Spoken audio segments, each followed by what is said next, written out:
Welcome to the Travel Gluten-Free podcast, where you can listen in on how to lead a gluten-free lifestyle with more fun and ease. Travel Gluten-Free is your information source for gluten-free travel advice and tips, tricks, and hacks you can use to safely navigate your next travel adventure. Enjoy food, enjoy travel, and enjoy life. And now, here's your show host, Illiquity. Hello, my friends, and welcome to another episode of the Travel Gluten-Free podcast. This is Illiquity, and today I have an awesome guest who has two amazing cookbooks you are definitely going to want to get. But before we jump into the show and I introduce my guest, I'd like to ask you to share an episode of Travel Gluten-Free podcast with someone you know who would benefit from my show. The more you share, the more you can help others feel safe when they travel and they eat out at restaurants. If you have shared an episode of Travel Gluten-Free, thank you for your support, and please leave a review of the show. All right. My friend today has been gluten-free since before it was cool. She is currently a high school Spanish teacher, which we share because I used to be a teacher. So we chat about teaching. And she's also a blogger who loves all things gluten-free, food, and travel. So right there, we have three huge things that we share in common for sure. She was diagnosed with celiac in 2009, only months before beginning a semester abroad in Madrid. After college, she moved to Boston with her husband, Dylan, and began cooking and baking gluten-free meals that her non-celiac hubby drooled over. She is an amazing cook. I have cooked at least a couple of things out of her cookbook, and I would definitely recommend you get them, but we're going to talk about her cookbook in a little bit. She said when she wasn't in the kitchen, she was planning her next big adventure. And in 2019, Dylan and she took an unpaid sabbatical from their jobs and set out as nomads, which is how she got her website name, to backpack around the world for 6 months. And she did so safely on a gluten-free diet. Through her own trials and errors of living, eating, and traveling with celiac disease, both at home and around the world, she's here to empower you to eat well and explore to your heart's content without a dietary restriction getting in the way. On her website, you can find recipes, guides, and tips for living a healthy and happy gluten-free lifestyle. So without further ado, I'd love to introduce today my guest, Jennifer Fitzpatrick from the Nomadic Fitzpatricks. Jennifer, welcome to the Travel Gluten-Free podcast. Hi, Illiquity. Thank you so much for having me. So if you haven't seen the What's New Wednesday with Jennifer, definitely go on to YouTube and YouTube up Travel Gluten-Free podcast and check out, because Jennifer was also on one of my What's New Wednesdays where we dived into both of her cookbooks, which we're going to do today, but you definitely also want to watch the YouTube video. So Jen, I first want to start off asking you, we have so much in common and we've chatted before a couple of times, but how did you start off with your diagnosis? Because everybody's diagnosis story is a little bit different. So what happened? How did you find out? Yeah, thank you for that question. I was actually just discussing this with some other fellow celiacs last night. So I have always had a sensitive stomach my entire life. Ever since I was a child, I remember having stomach aches for random reasons that I couldn't pinpoint. Sometimes it would be after eating pizza or after eating macaroni and cheese. And I would say to myself, maybe there was too much cheese or it was too greasy, and things just didn't sit right with me sometimes, but I never was able to pinpoint what it was. When I was in high school, I got a really bad rash on my legs when I was around 17, and it was really, really itchy and red, and I had this scaly red, really gross, disgusting rash all along the back of my thighs and the back of my legs, up onto my sides and onto my hips. So my parents naturally took me to a dermatologist to have it looked at. And they said, oh, well, it's just this, pityriasis rosea thing. And here's some cream, put it on there, it'll go away. And I didn't think anything of it. So I put the cream on it for the next 4 to 6 months and forgot about it. 2 years later, I'm in college. It's my sophomore year. And I start getting really, really bad stomach aches, really bad stomach aches. And when I got back to school after holiday break, everything I ate made me sick. Everything I ate gave me a stomach ache, and I just didn't understand what was happening. No matter what I put in my stomach, it was awful. My bowel habits were horribly, horribly irregular. And my boyfriend at the time, tried to take me out to dinner for our 1-year anniversary. And I ended up throwing up the entire dinner that evening. And he held my hair back. So what an anniversary, right?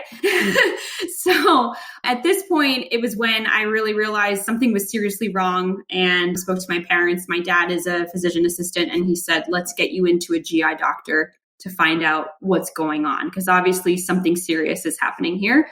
And thankfully, the doctor that I saw was able to diagnose me within 2 months.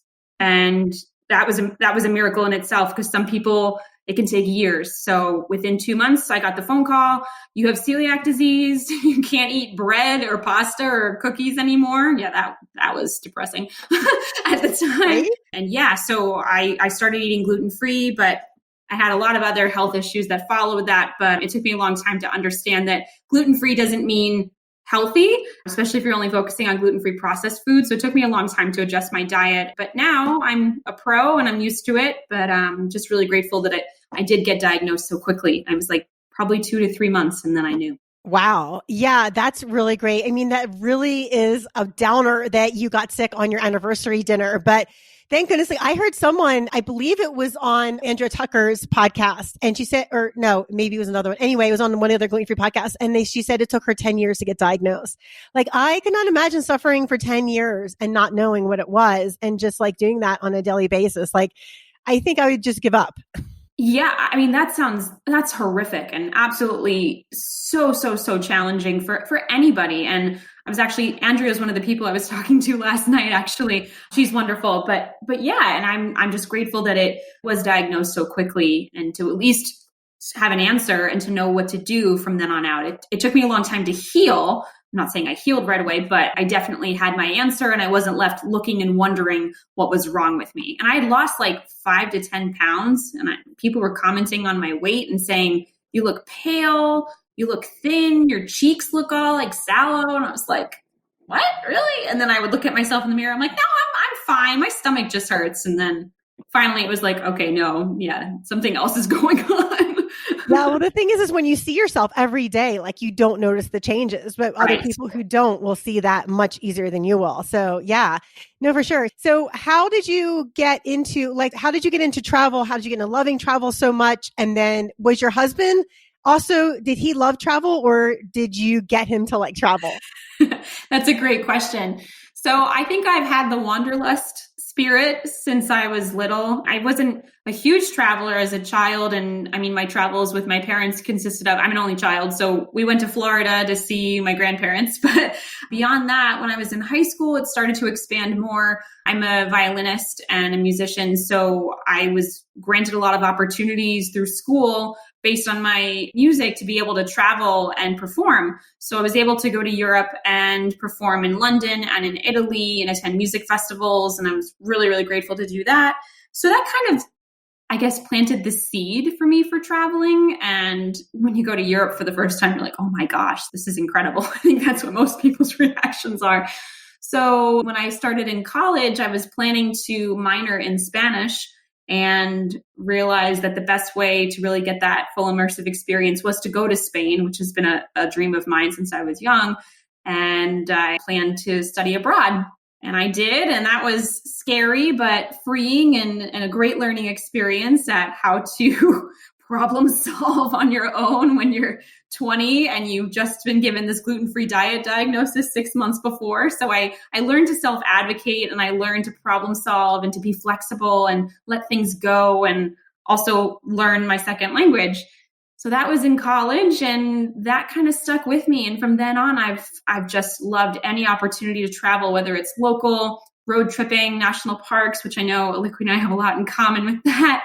And then with my husband, he had traveled a bit in his childhood and his teenage years, but once we realized how much we loved to travel, it was on our honeymoon. We took 3 weeks to do a national parks road trip out west, and we went to 7 national parks. And it was at that point that we both looked at each other and said, what are we doing? We need to do more of this, and we need to do it for a lot longer. And that's when we both were like, let's do this for real. So I think that's what really, when it clicked for him, his love of travel really, really solidified in that trip. And I was just like, yeah, this is awesome. Let's go further. Let's do more.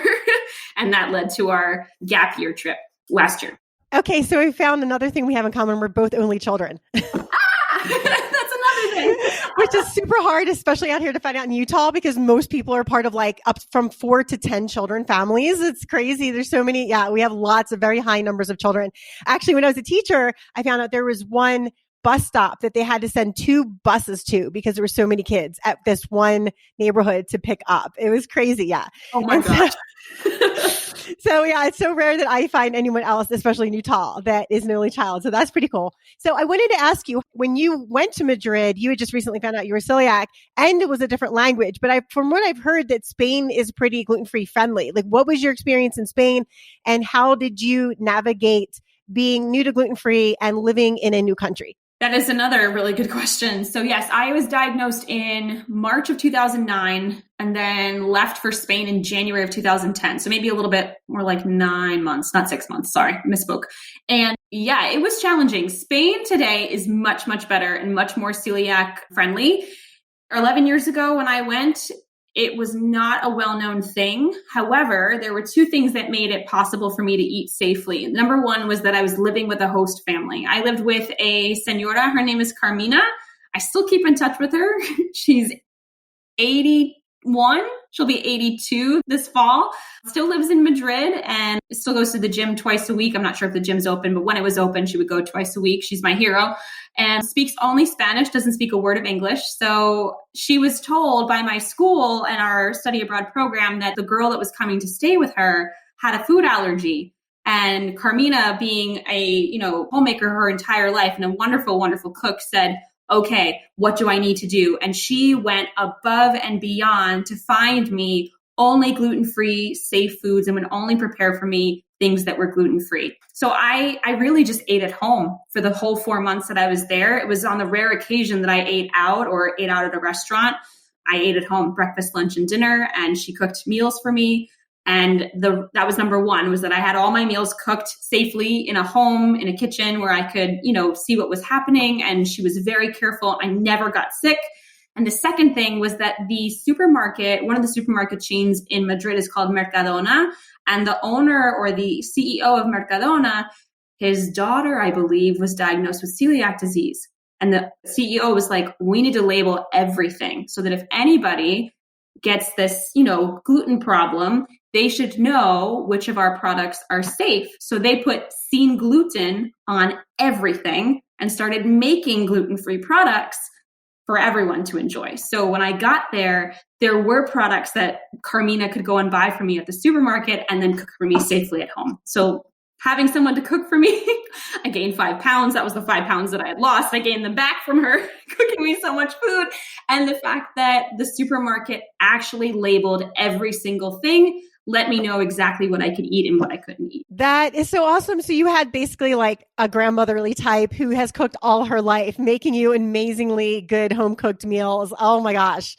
Like yes. How much more, like you could not have ordered a better house to stay at for an overseas program. No, she's perfect. She is my Spanish grandma. My parents came to visit me like the second or third month that I was there, and they fell in love with her. And obviously I had to translate the entire dinner that we had. And I literally sat there with my fork just centimeters from my face because I would start to eat. And then my mom would be like, Jen, tell Carmina that this is delicious. I'd be like, Carmina, mi madre me dice que es deliciosa. She'd be like, que bien, dile a blah, blah. And then she'd start saying, oh, well, tell your mom that I said this. And I'd be like, still with the fork right by my mouth. Mom, Carmina says this.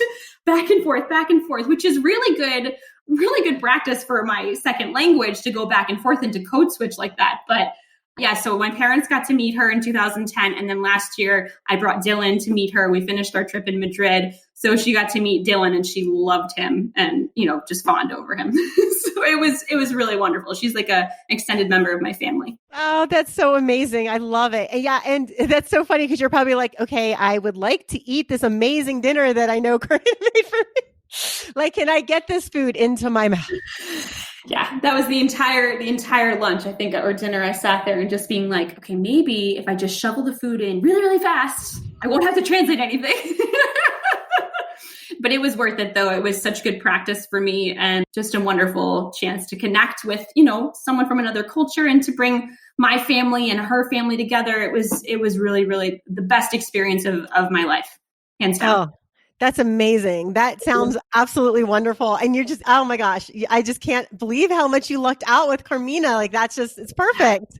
Yeah, I got very lucky with her. Very, very lucky. Amazing. All right, my friends, we're going to take a quick break here. But when we come back, we're going to chat about Jen's 2 awesome cookbooks, which you absolutely need to get if you are gluten-free and you are cooking any food for the holidays, especially if you want to cook bread. And we're going to talk about those in just a second. Hey, my gluten-free friend, this is Aliquity, and I am so excited to introduce to you the Guide to Traveling Gluten-Free.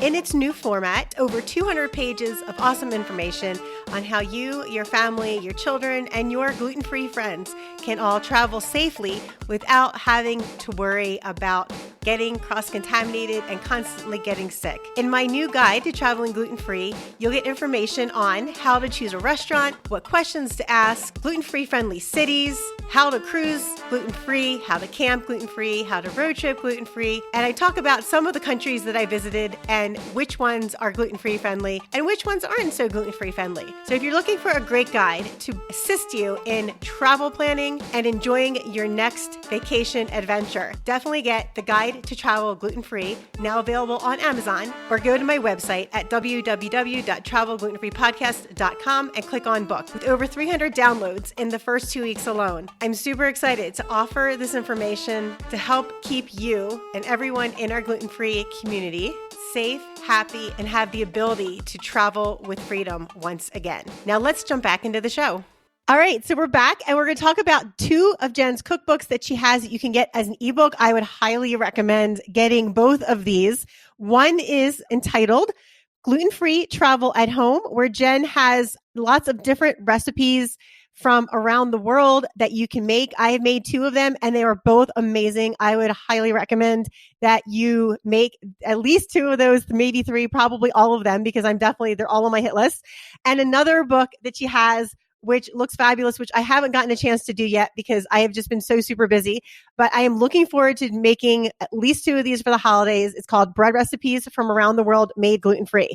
So Jen, let's talk about your gluten-free travel at home book first, just because my history is Italian, so I have to eat bread. It's like a genetic necessity for me. So I'm going to say that's the only reason that book is the best for last, is because I am such a bread lover. But both your books are amazing. The pad thai one was the first one I tried because I saw you make that at the Nourish Festival. My daughter loved it. She's vegetarian and celiac, and I loved it. Like, actually, everybody loved it. It was like clean plates all around.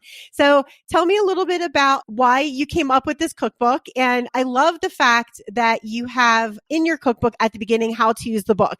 So how did you come up with this book? And then how did you decide the recipes you're going to put in it? So I think when COVID hit earlier this year, it was really a blow to our systems, those of us like you and I, Liquidity, that love to travel. And I just sat there and I was like, what are we going to do? Like, we can't go anywhere. It's not just, we can't leave our homes. Like, we can't leave the country. We were really, really limited. So I started to think to myself, okay, how can I bring elements of travel into my tiny apartment that I can't leave? What can I do to kind of incorporate travel? And my answer for me was to do that through food. So my first travel inspired recipe that I made was when we got back from our trip. I remembered learning to make pad thai in Thailand. And I said, oh yeah. And they gave us a cookbook. And I remember that I had this cookbook and I could probably modify this with ingredients we have here in the States that are readily available and tweak it to the way that I liked cooking it. Like, 'cause I liked the way they did it, but I kind of wanted to change it up a little bit and modify some things. So I said, let me try that. So that was the summer we got back, and I tried that and I was like, oh my gosh, this is a great idea. I should do more of these like travel inspired recipes. So January comes around and I'm reliving our trip 1 year later. And I said, all right, well, we went to Peru first. Let me make something from Peru. Oh, we went to Argentina next. Let me make something from there. So it had already kind of like started. I was going to make a recipe from every country that we had gone to. So that's where it began.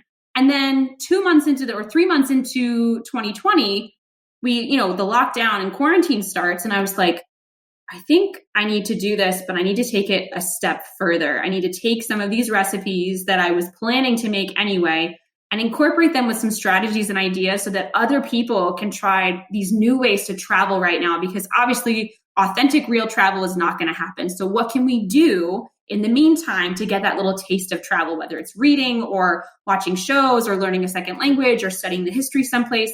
So that's where it like started. And then it kind of evolved into let's make this something, comprehensive that somebody could use. The recipes in the Gluten-Free Travel ebook are pot stickers from our time in Hong Kong. couldn't eat any of them when I was there. So I was determined to make my own patatas bravas, which is a common tapas plate in Spain. It's paprika potatoes, usually with like an aioli sauce as well. What else is in there? Blueberry scones from the UK. And there's two more. Oh, risotto. So mushroom risotto from Italy. Love risotto.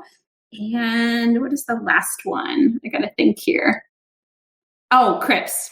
Crepes from France. So with Nutella and bananas. One thing that I was not able to have in France when I first studied abroad. We went to Paris for a weekend and everyone was eating crepes. And I was like, nope, can't have those. So again, it came from wanting to celebrate where we had been and to like make a recipe from each place. But then once COVID happened, I was like, let me take these recipes that I was going to make anyway and turn it into a book with some strategies and ways that we can all travel right now. And I like that you have the recommendations too in the book, because especially if you are not, you haven't been gluten-free for a long time, it's really helpful to know like which products that you use and why you like them. And so that's super helpful, especially for people who are new to gluten-free, or they might be new to baking because they're not finding the gluten-free stuff that they need. So they have to create it and they're new to baking. So that's super helpful. So I love that you put that in your book. And yeah, your pot stickers are next on my list because I've been looking at pot stickers like everywhere I go. And I'm just like, I need some pot stickers. Like I haven't had them in so long. It's probably one of the things I haven't had in years. But yeah, and actually Paris is one of the worst places if you're gluten-free to try to eat.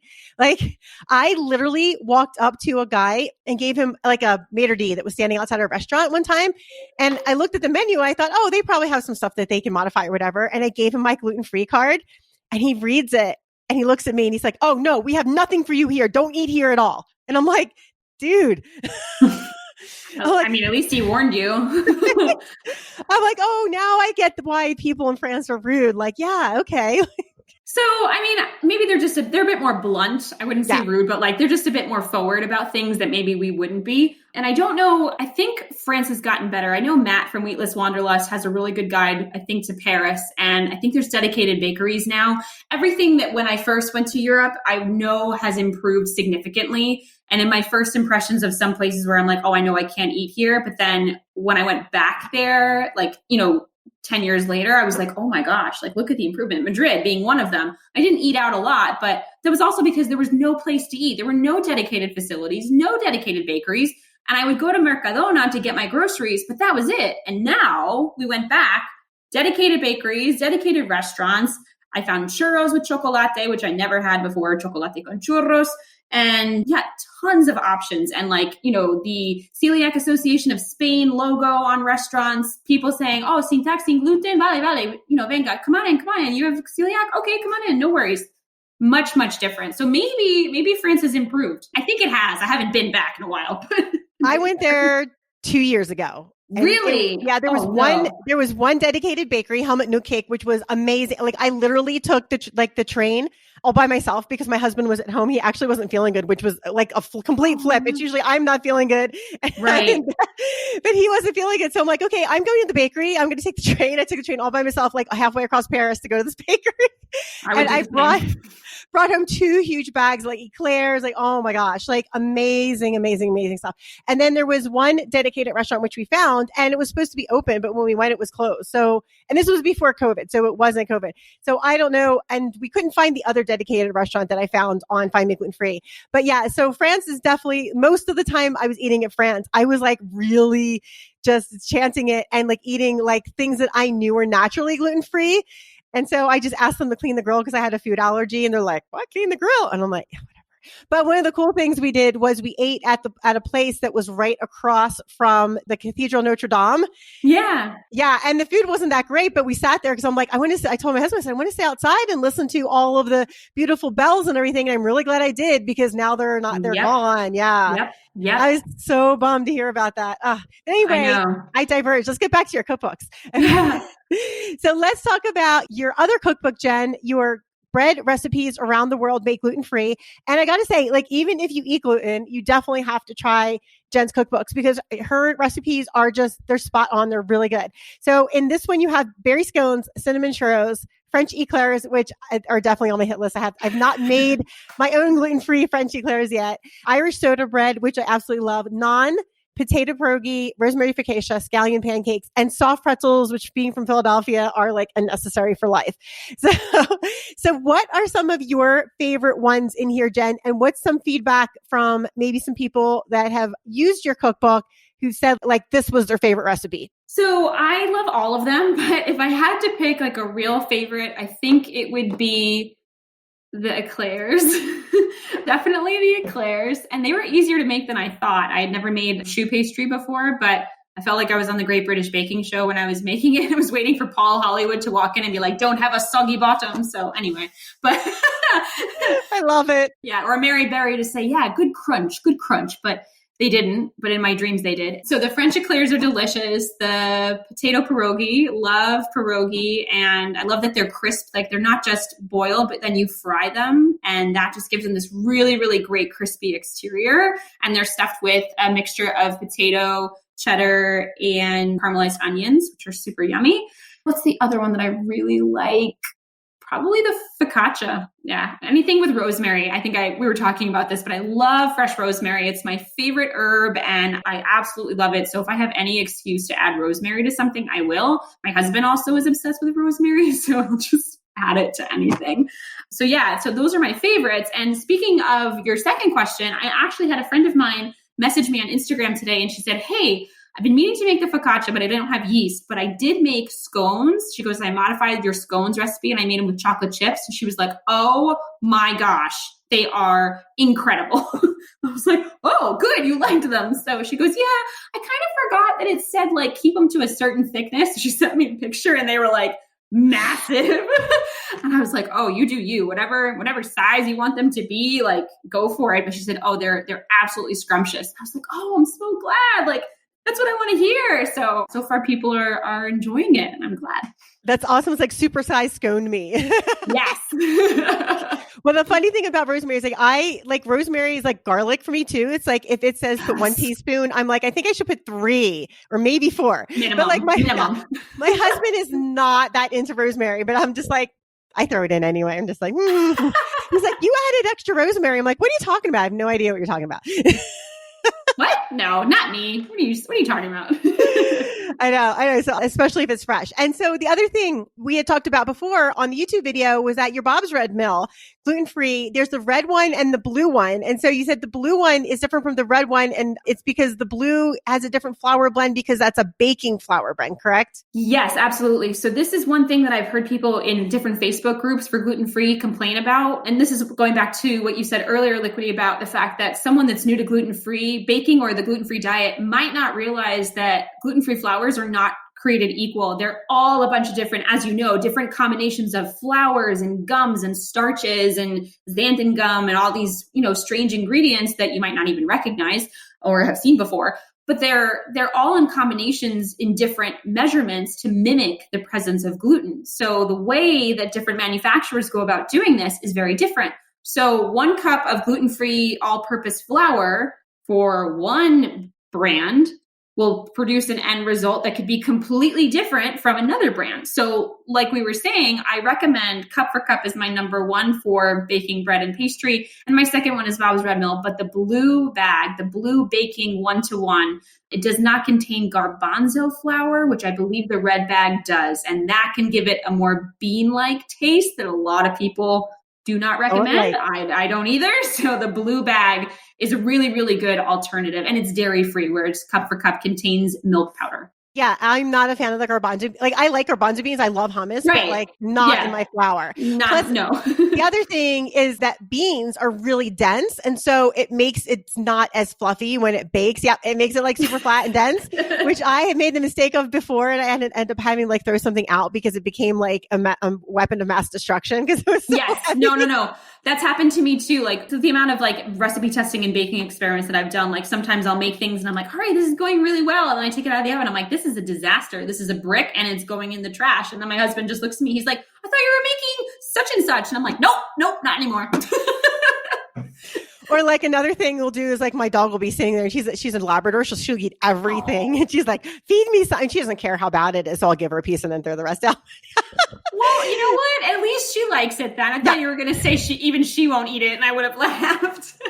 I know, right? It was so bad. My Labrador, who eats everything, wouldn't eat it. No, she actually will still eat if it comes out bad. But the other thing people don't understand too, who are new to baking, is like there's paleo and keto flours. And while they're good, they're also really dense because they're using like coconut and they're using, and almond flour, which I actually really like both of those things, but they're fine for like making brownies and certain things, but they're definitely not good for making anything you want to be puffy. Yeah, I agree. I think that's another limit too, is that some people will say, oh, well, I can just make this paleo with almond flour and coconut flour. And it's like, you can make some things with that. But if you want the structure of a baked good and you want it to actually resemble and rise and, have the texture and everything that you're looking for, I just don't know if you're going to get that with just almond flour and coconut flour. Those are great flours, and I do like baking with them too, but everything has its limitations, right? Even like Cup for Cup and Bob's Red Mill, I love them and I love Cup for Cup, but it's my favorite for breads and pastries. Do I use it for everything else? Not necessarily, because there's King Arthur, there's Pillsbury, there's Better Batter. There's a lot of them. There's a lot of other flours or gluten-free flours that work great for like Josie's Best. GF, I know, is a Denver-based company. They're great for muffins and quick bread. So there's a lot out there that you can use. And, there are some that are really good for certain things. And I try to stick to Cup for Cup for my pastry and breads, and then Bob's Red Mill Blue Bag for a number 2. Yeah. And some of them like almond and coconut also can be a lot drier than rice flour. Yes. And then I learned early on, like I would put more water in it, but then it would like water down the flavor. Like it wouldn't be as flavorful. And I was like, it's so frustrating. It is. And what I learned and what I put in the breads ebook, there's a whole page of baking tips of things to that help people, remind them of, oh, this is really dry. Like that happens a lot when you're pulling things together. Like Irish soda bread, for example, I would start scooping everything and mixing it together. And I just get all of these crumbly, dry bits on the bottom of the bowl. And then I would get really frustrated and be like, well, why is this happening? And then I'd say, oh, well, it's dry. I should add more liquid. So I would add more buttermilk. And then eventually it got to the consistency and the texture that I remembered making it when I was a kid, and I made it normally with regular flour. So I was like, oh, okay. So the recipe that I have to adjust. I have to add a little bit more liquid or a little bit more fat to get, that texture that I'm looking for. Well, since I'm in Utah and it's like semi-arid out here and I live at 7,000 feet, like I have to down the baking powder and the baking soda. And what I end up doing is, even if it's like a recipe, I'll add less flour and a little bit more water and a little bit more oil because it's just so dry up here. Like you leave something out and like literally in 10 minutes, it will be insanely dry. That's wild. Yeah. It's so funny because that's never had to apply to me at all, of being like, higher elevation baking. And I'm always just like, I don't need that, but you really do. It's super important for you to pay attention to. Yeah. And when before I lived in Florida, live in Utah, I lived in Florida, which was sea level. Like we live 50 feet above sea level. So it was the complete opposite. So I never had an issue with baking or anything, and everything turned out awesome. And then I moved out here and then I found out like I couldn't eat gluten, and I was like, oh, wow, this is super challenging. That's another thing we have in common. We both used to live in Florida. So that's another thing. Gosh. Add that to the list. That's awesome. What part of Florida did you used to live in? I lived in the Daytona Beach area. So yeah. Me too. I lived in out of here. Stop it. I went to Stetson. No. Oh gosh. Okay. What year did you go to Stetson? I graduated in 2011. Oh my God. You and I lived in DeLand at the same time. This is insane. We're literally discovering this right now. My parents live in DeLand. And I went to Stetson, and I went to high school in Port Orange. My husband went to UF, and we were a long distance relationship until we moved to the Boston area when he got his job. That is wild. This is insane. Everybody's listening like, what is wrong with these people? We just found out we used to live in the same town. That is crazy. At the same exact time. Yeah, because I lived on East Minnesota, which was like, so West Minnesota was like the trick-or-treating block, and I lived on East Minnesota. So I lived like blocks from Stetson University. So that is so funny. I lived there from when did we live in DeLand? We lived in DeLand from like 2003 to like 2011. And then we moved to Florida. So yeah, we literally lived in the same exact town for several years. So funny. Then you moved to Utah. Sorry. Yeah, okay. Yeah, okay. Yeah, and then I moved to Utah. But like, you have probably eaten at the Greek place Santorini downtown. My mom's obsessed with that place. She keeps talking about it. Yeah. Yes. So have you eaten there? I don't think I have. When I first started like eating downtown, I would go to Boston Coffee. Where else would I go? Oh, I used to play violin at the one fancy place, the French place. And I can't think of the name of it now. Oh, yeah. I know what you mean, but I can't think of the name of it either. I haven't been back to DeLand in a couple of years, but yeah. So no, that totally makes sense. You went to Stetson because Stetson's a big music school. Yeah. I had a violin scholarship. Yeah, that's exactly right. Oh my gosh. That is hysterical. That is awesome. That is so funny. Wild. Oh my gosh. What a small world this is. This world's getting smaller by the minute. That is great. Oh my gosh, Jen. Okay. So one other thing, as we diverge and talk about DeLand, I love about your cookbook. That's so funny. It's like not really funny, but it's like, it just blows me away. It's like, no matter where you go, like I always find connections with people. And like, that's like connection number 7 that we have. That's so amazing. That's just amazing. Anyway, and your cookbook has dairy-free adaptations too, which is great for anybody who's either vegan or like a lot of people who you probably know are celiac are also dairy intolerant. Like I'm dairy intolerant, but my daughter is even more dairy intolerant than I am because I can sometimes eat like a goat and sheep cheese. But even that I have to do in moderation. The one place I did find, oh my gosh, that I literally sat and drank a whole quart of chocolate milk and did not feel sick from it at all. Iceland dairy is amazing. Like I literally just like chugged that whole thing down. I was just like, yes, it's heaven in a bottle. I believe it. I think Ireland is similar. Like Ireland dairy is just fantastic. And not to mention the amount of gluten-free options, because if it's not Italy, it's Ireland, being the countries that are like with the largest presence of people with celiac disease. So they've gone above and beyond with their products and making things taste really good. The UK as well. Iceland has been on our list for a long time. But yeah, so I'm a little bit lactose intolerant myself. I also have IBS and I have a history of SIBO, small intestine bacterial overgrowth. I had that twice. So, and that was after my celiac diagnosis. But I find that I do better when I limit the amount of lactose that I ingest. So I'll stick to lactose-free things. Like I'll buy lactose-free sour cream just because I know I can have it and I just won't end up with a stomachache later. And Cabot cheddar cheese from Vermont. That's where my husband's from, Vermont. So I always like to support Cabot. And yeah, but I wanted to make it accessible and inclusive for more people. So by offering a dairy-free adaptation of everything, then everybody can enjoy them. And then it's not just like, oh, well, you're not, you can't eat this. It's like, no, you know what? You can. And then, hey, if you also have this problem, you can eat it too. Yeah, I think that's great because as you and I both know, and if you're listening to this and you're gluten-free, like being left out of food just stinks. It's like, it just makes you like it just makes you feel horrible. And obviously, it's just the thing is like just being left out. Like you don't want to be left out of having fun or eating. And so I think that's great that you made those dairy-free adaptations for people who can't do dairy or who don't do dairy by choice. That's awesome. That's an awesome adaptation that you made. So Jen, you did mention before the podcast that you wanted to do a special for people purchasing your cookbooks. So I would highly recommend you take advantage of the special. So Jen, what is your special you're offering for Travel Gluten-Free listeners today? So I'm offering a 10% discount on either one of the ebooks with the code Travel Gluten-Free Podcast. So all you do is enter that discount code at checkout and you'll get 10% off. Both of the ebooks cost less than $5, so they're not a lot. But anyway, they'll take another 10% off and you can use it on either one, Travel Gluten-Free Podcast. Awesome. And I'll put that in the show notes. So if you're listening to this, the show notes were found if you're listening to this episode, scroll all the way down underneath and you'll see the show notes and the links to that discount will be in the show notes. So you can just click on that and get Jen's ebook at the discount offer for sure. All right, Jen, at the end of every podcast, I ask people guilty gluten questions. And I think you're probably going to say no to this first one is when was the last time you cheated eating gluten? What was the food and why did you cheat? I've never cheated. Me too. I know people are like, does getting gluten count? I'm like, no. Like accidentally getting gluten does not count. I'm talking about like, so yeah, I know. That's what I was going to say. I was going to say, does getting gluten count? Nope. Because besides that, I never cheat. I actually need to make this question more specific and say, have you ever intentionally cheated eating gluten? So ooh, that's yes, better. Yes. But no, I have not. Okay. What is the food you miss most and why? Oh, that is such a good question. It's actually getting easier and easier because I find that I think I've been able to find everything that I'm looking for. Because what I used to say was like New York pizza, because I grew up on Long Island, New York, eating New York City style pizza.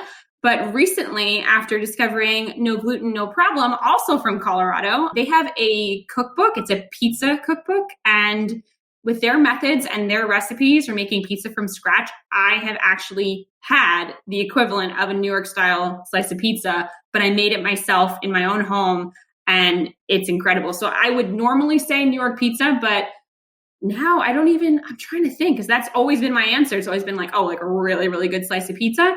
But I think besides that, croissants. I've been really, really trying to make croissants, but I did try to recipe test them over the summer, possibly for the ebook, but I couldn't get them right. I did have some in Montreal that were insane at a dedicated bakery. Like, I think it's Les Maisons Boulangerie, I want to say.